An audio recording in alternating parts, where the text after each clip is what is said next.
been, I think it's just very weird. Um, like, and I don't know if you've seen this, Patrick, Yeah. but people don't seem to want to vote Democrat, but um, and the polls are showing that Yeah. the Democrat Party is Mhm. struggling even now with all the things that are happening. We have, let me just pull it up here real quick. Yeah, Mhm. unfavorable 59%, Oof. favorable at 33.5%. So Oof. this is like That's this is not good. it's not good at all. And I mean, and you have to think to yourself, well, geez, they must be losing races around the country. I mean, being Uh, that unpopular, right? You would think. super, like hyper unpopular. Like that's worse than almost as bad as Trump. Let me check. Yeah. Trump I mean, is Trump's not doing so hot either, actually, come to oh think no, of it. no, he's an incredibly massively unpopular president, right? That Hmm. is that is like that's not I as think that the only other president who was this unpopular at this point in his term was Donald J. Trump, actually, in yeah. 2017. And And his so, disapproval yeah. rating is at 52% on average. Yeah. You're looking here at that people don't like Donald Trump, but they don't like Hmm. the Democratic Party more.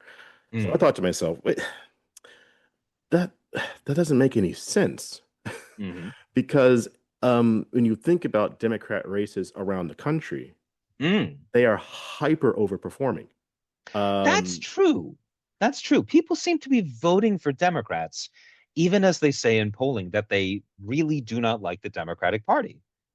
That's yeah, interesting. How do we square this circle, Chris? well, that's just it. How do you square this circle? I mean, like, think about Zohran Mamdani, right? Hmm. Like, the guy is up 18 points according to, some polls that were done, I think, last month, 20 Hmm. points done last month, Yep. uh, in New York City. We have the person in Arizona who just won by, Yep. crazy amounts of points. We got Adalita all Grihova. exactly. We Hmm. have, all these special elections that are happening all across the board.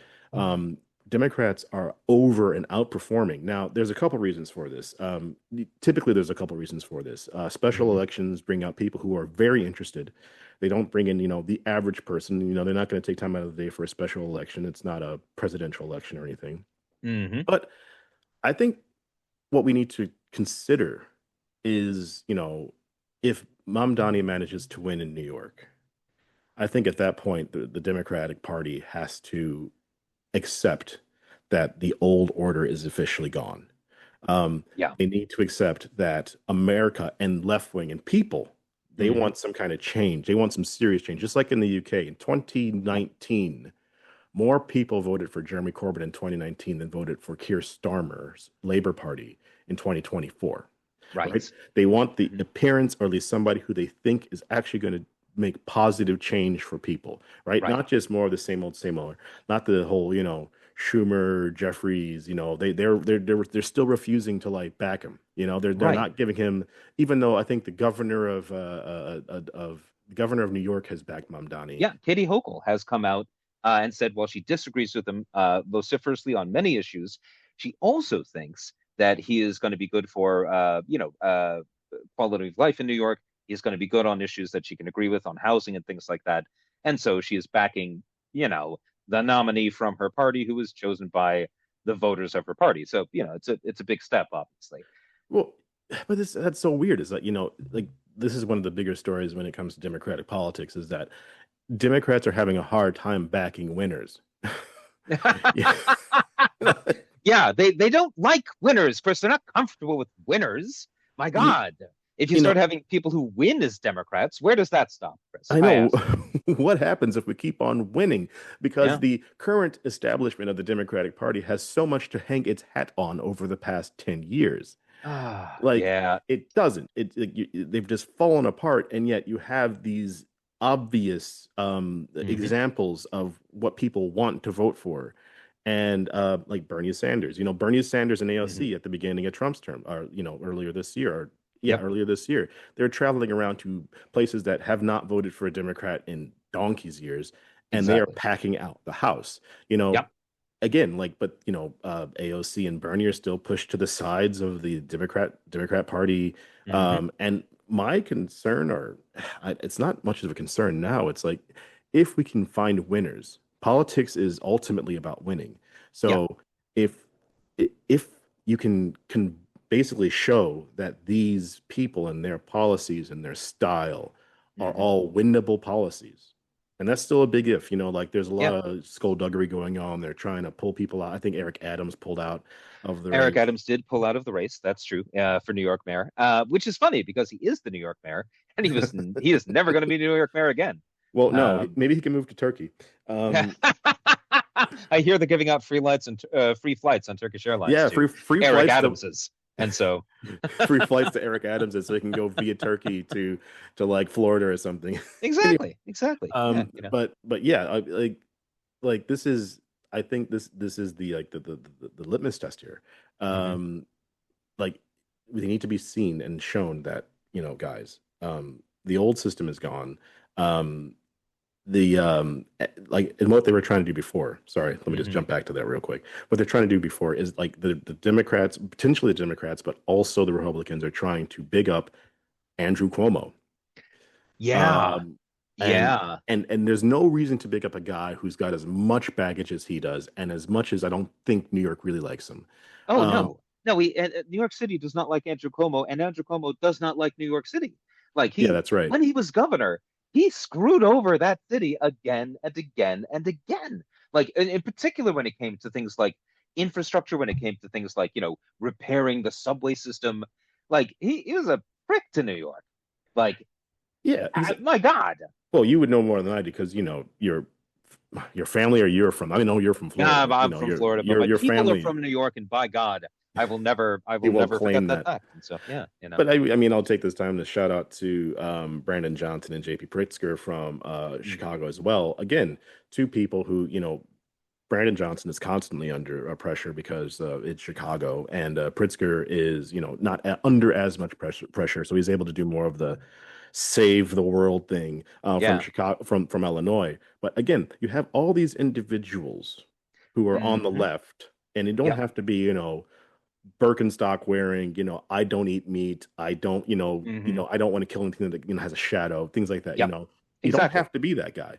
But hmm you just have to be a decent person who just wants to help people and not kick immigrants straight in the nuts. And Yep. like there's a lot of space for that. And clearly we've seen that on the Republican or the right side as well. When you scoop up, MS-13, which I don't think hmm they're doing yet, the people are like, "Yay, scoop up MS-13." But when you scoop up Yep.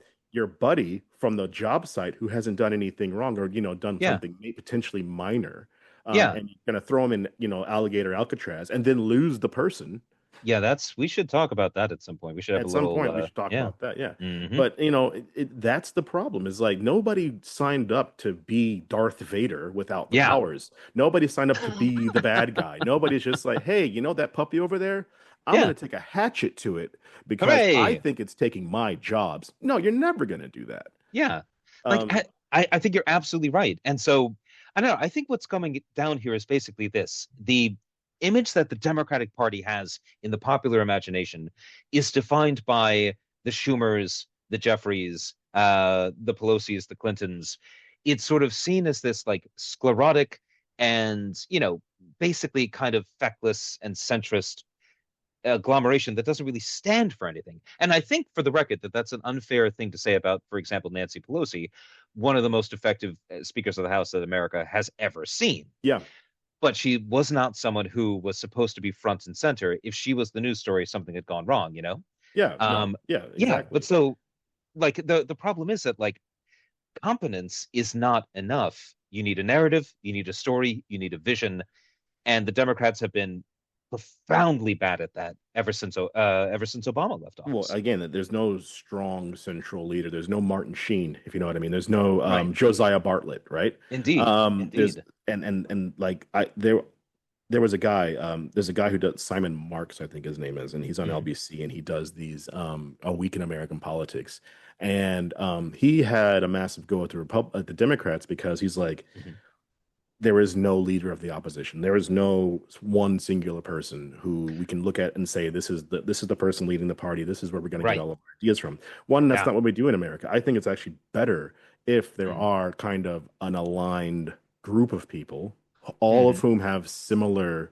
You can have your Gavins Newsoms, you can have your hmm JB Pritzkers, you can have your AOCs, you can have your Mamdanis, you can have this like hmm team of people, that are that we can look at and say, this is what the left wing movement is. It isn't just praise the leader, hail to the leader.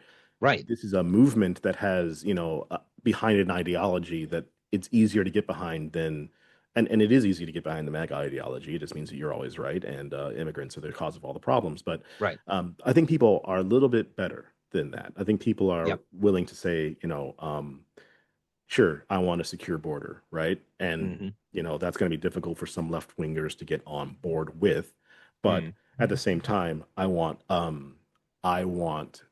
fairness in my Yeah. society, Yeah. I and don't want to see abuelas being freaking body slammed by the worst people in the planet who are too much cowards to even show their face, or you I know? just want decent healthcare. I Yeah. think, I want my kids to go to a decent school. And, that's where the split happens. People, because it's the who do you blame for this stuff? And, Yeah. and we need people who are stronger on taxing the rich, Mm. taxing billionaires.